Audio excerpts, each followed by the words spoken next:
Okay, let's get one thing straight before you all call me a monster. I loved Cillian.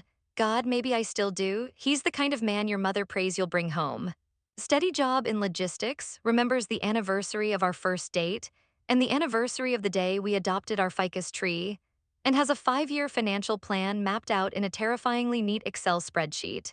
He's kind, he's loyal, and he's as exciting as a glass of lukewarm water.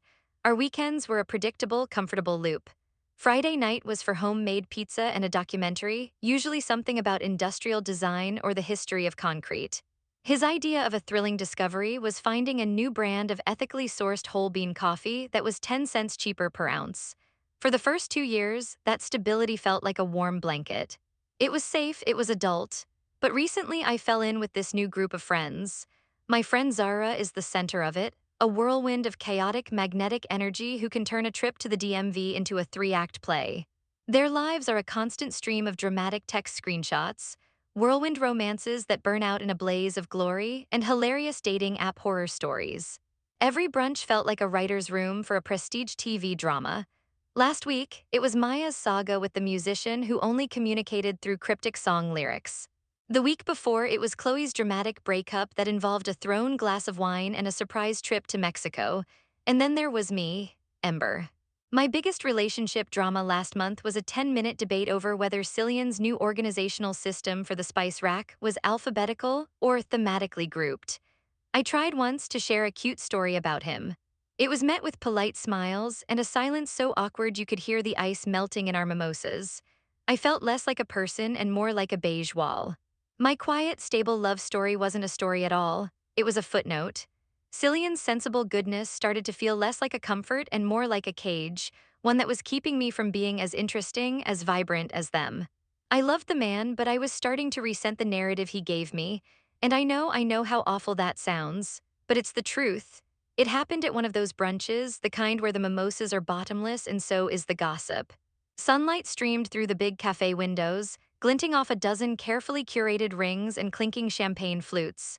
The air was thick with the scent of espresso and truffle oil. Maya was holding court, giving a dramatic, teary-eyed reenactment of her latest flame ghosting her after she refused to invest in his crypto scheme.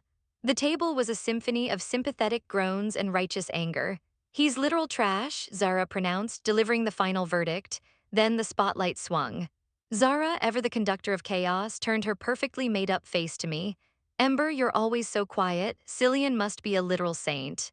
Or are you just holding out on us? All eyes were on me. The chatter died down. I could feel the familiar flush of social anxiety, the heat of their collective expectation. My mind raced, trying to find a story, any story.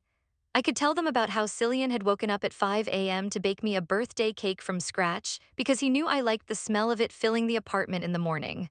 Or how he'd spent a whole weekend helping my dad fix his shed, refusing any payment and just smiling, saying, "That's what you do for family."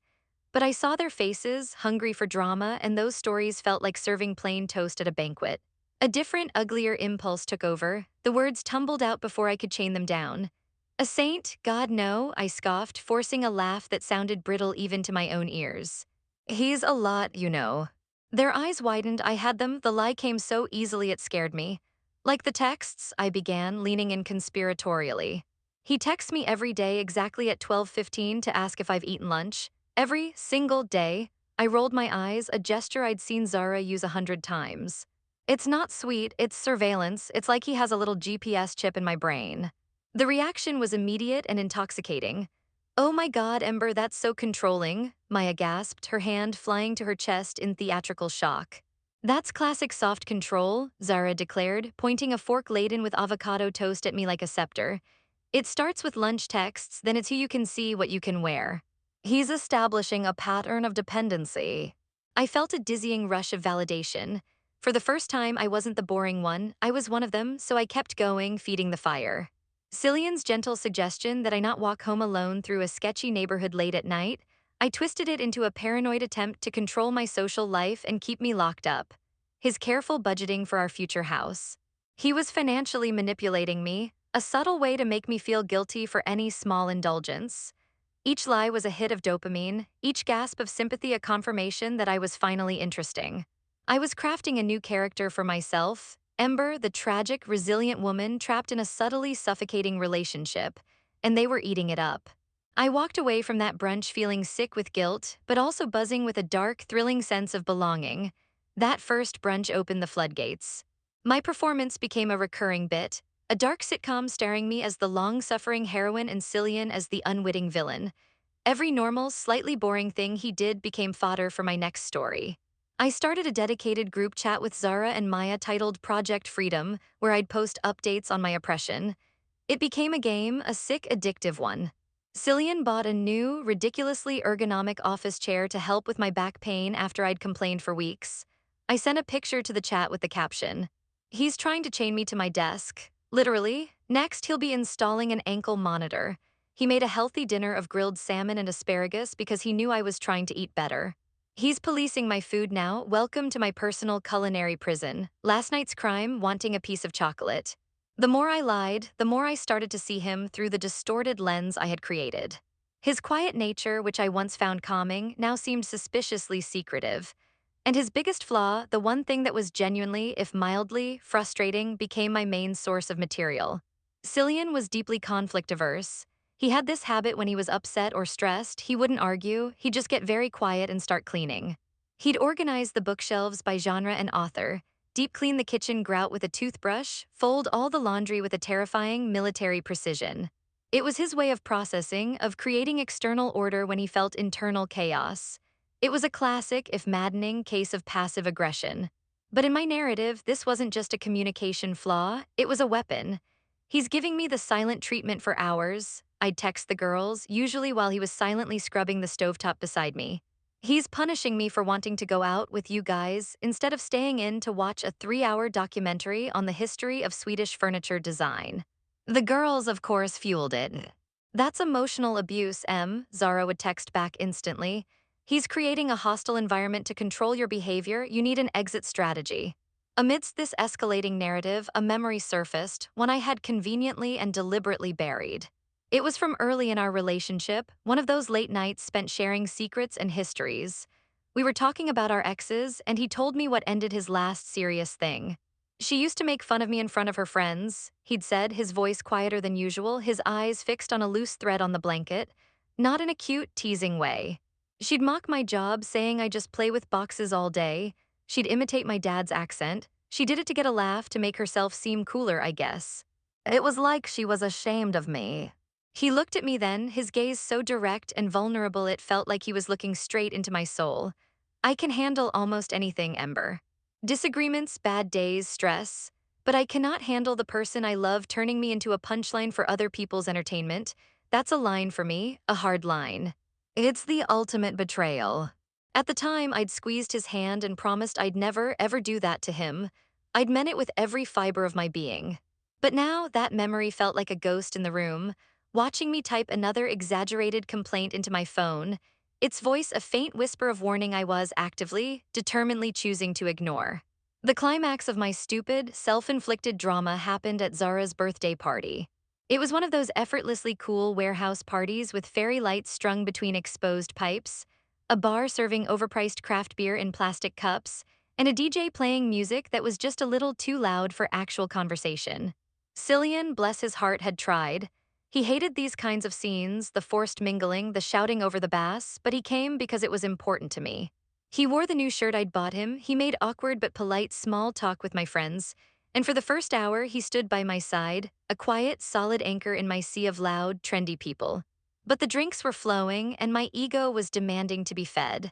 I'd cornered a group of Zara's friends I barely knew, and I was holding court, delivering my greatest hits.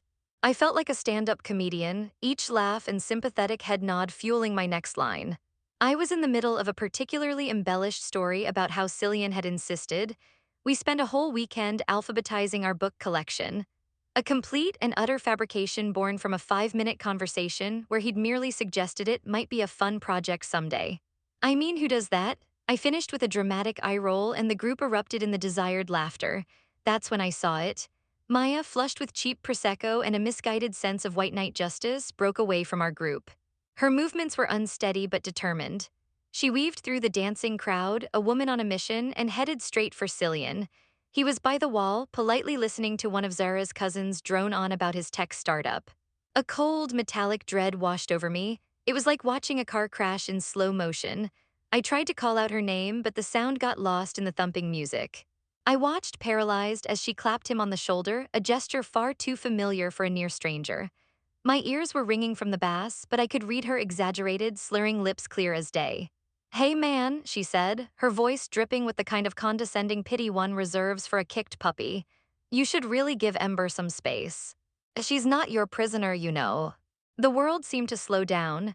Cillian's polite, slightly strained smile didn't just vanish, it was wiped clean from his face, leaving a blank canvas.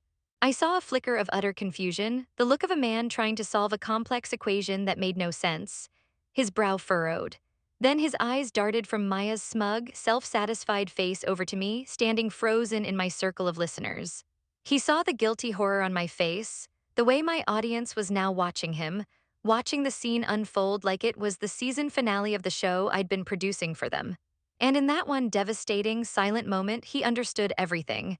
He saw the months of whispers, the twisted stories, the casual, cruel betrayal. He didn't yell. He didn't make a scene, that wasn't his way. He just gave Maya a tight, unreadable nod.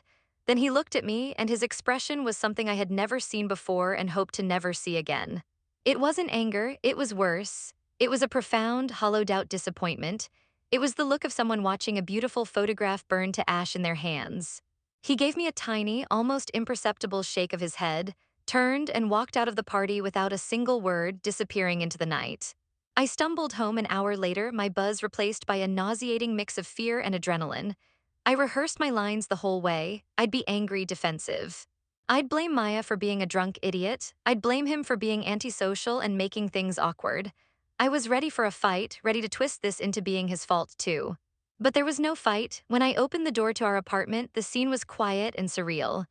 A single suitcase, the one we used for weekend trips, was packed and standing by the door. Cillian was in the bedroom, calmly folding the last of his t-shirts. There was no rage in his movements, just a quiet, devastating efficiency. Cillian, I asked, my voice sounding small and foreign in the tense silence. He didn't look up immediately. He finished folding the shirt, placed it in the suitcase, and then finally turned to face me. His face was a mask of calm, but his eyes looked tired, like he'd aged 10 years since I'd seen him at the party. I heard what your friend said, he stated, his voice flat, devoid of any emotion. And then, on my way out, Zara's cousin asked me if it was true that I track your spending on a spreadsheet. He thought it was funny. My pre-planned anger evaporated, replaced by a cold, prickling shame. Still, I can explain, it was just a stupid joke, they don't get our humor. Stop, Ember, he said, and for the first time his voice held a sliver of steel. Just stop. It wasn't a joke, it's been months, hasn't it? You've been turning me into a monster, a villain in a story you tell to make your new friends like you. He finally looked me in the eye. You made me a punchline. He said the exact words from our conversation years ago, and they hit me like a physical blow. I'm sorry, I whispered, the words feeling pathetic and hollow. I was wrong, I was so wrong, please don't do this. He just shook his head, a slow, final gesture. The worst part isn't the lies, Ember. The worst part is that you chose to publicly humiliate me, the person you're supposed to love, to gain the approval of people you barely know. He zipped the suitcase. The sound was deafeningly final. There's no trust left, there's nothing to come back to. He walked past me, picked up the suitcase, and went to the door. I tried to call his name, to grab his arm, but I was frozen. Before he walked out, he paused but didn't turn around. I hope it was worth it, he said, and then he was gone. I ran to my phone to call him, but the call wouldn't go through. Blocked. I tried to send a text, a frantic jumble of apologies. The notification was instant, message not delivered. He had cut the cord, completely. In the immediate aftermath, my grief was quickly overshadowed by a hot, defensive anger. It was a shield. If I was angry, I didn't have to feel the crushing weight of what I'd done. My first instinct was to run straight to the people I had done it all for, my friends. I called Zara in a manufactured hysterical state, framing the story exactly as I needed to. He just left, I wailed into the phone. He packed a bag and walked out just because of what Maya said. Can you believe how insane that is? He's so controlling he can't even handle a joke. I was expecting a tidal wave of support, a we're coming over with wine and ice cream moment. Instead, what I got was a weird, awkward pause on the other end of the line. Wow, Zara finally said, her voice lacking its usual energetic conviction. That's really intense. I didn't think he'd actually do that. Intense, it's crazy, I pushed, needing her to validate my narrative. Yeah, I mean, Maya feels really bad, she offered, which was not the point at all. Look, I'm kind of in the middle of something right now. Can I call you back? She never called back. My text to Maya went unanswered. When I tried to solidify brunch plans in the Project Freedom group chat, the response was radio silence. The drama, it turned out, was only fun when it was a performance. Now that it was a messy, real-life crisis with actual consequences, nobody wanted a front row seat. They weren't my allies, they were just my audience, and the show was over. The awkward distancing was worse than an outright confrontation. I saw them post a story on Instagram a few days later, the three of them at our usual brunch spot, mimosas in hand. They hadn't even invited me. It was a quiet, brutal shunning. I had made myself the main character in a dramatic story, and now that the story had imploded, they had simply written me out of the script. The very people whose approval I had so desperately craved were the first to abandon me when the fantasy I'd built for them collapsed into a pathetic, lonely reality. The anger began to curdle, leaving behind the cold, unmistakable taste of confused, sickening regret. Weeks bled into a month of hollow, echoing silence. I spent my days in a fog and my nights obsessively checking my phone, hoping for a sign, any sign that Cillian might crack. He never did. His digital presence was a fortress. Blocked, blocked, blocked. The final crushing blow came from the most unexpected of places. I was at my dentist's office for a routine cleaning. My hygienist, a sweet woman named Brenda who always remembered to ask about my ficus tree, was making small talk while she worked. So, she said, her voice muffled by her mask, I saw your ex Cillian the other day. He was at that little Italian place on Elm with his brother. He looked good. Really happy. I grunted a noncommittal response, my heart starting to pound against my ribs. He's such a nice man, Brenda continued, oblivious. My husband and his brother are old friends. You know, it's funny, my husband was saying Cillian told his brother the most heartbreaking thing a while back before you two split. My hands gripped the armrests of the dental chair. I couldn't have stopped her if I wanted to. He told him, I feel like I'm living with a ghost who's telling horror stories about me to people in another room. Isn't that just the saddest thing you've ever heard? He felt so alone in his own home. The scraping tool in my mouth felt like it was digging straight into my soul. That one sentence, delivered by a stranger in a sterile room, did more damage than any fight or accusation could have. It wasn't an exaggeration, it wasn't a performance. It was his truth, spoken in private, a raw and honest admission of the pain I had been inflicting on him while I was busy laughing with my friends. The image it conjured of him sitting in our living room, knowing I was in the other room on my phone, slowly poisoning us, made me want to vomit. That was it. That was the moment my self-constructed victim narrative shattered into a million pieces. There was no one else to blame, not Zara, not Maya, not even Cillian for being boring. There was only me, the ghost who had haunted her own relationship to death. It's been a few months now. My social life, ironically, is back. Zara and Maya eventually drifted back, the memory of the Cillian incident glossed over with cheap apologies and cheaper cocktails. Tonight we're at a new rooftop bar, the city lights glittering below us like a fallen constellation. I'm laughing, a little too loudly, at one of Zara's stories. Honestly, thank God I got out of that, I say, raising my glass. I'm free to Ember's glorious freedom. They cheer and we clink glasses, the performance is seamless. I almost believe it myself. But later, while I'm alone in the ridiculously trendy bathroom waiting for my Uber, I pull out my phone. My thumb moves on its own, a muscle memory of obsession. I type his name into the search bar. His profile is still gone, a blank space where a life used to be. I stare at the empty screen, the bright lights of the bar's vanity mirror reflecting the face of a stranger. The practice smile is gone. All that's left is a hollow-eyed clown, her makeup starting to run, trapped in the silence of the stage she built for herself. The party is still raging outside, but in here the show is finally, truly over.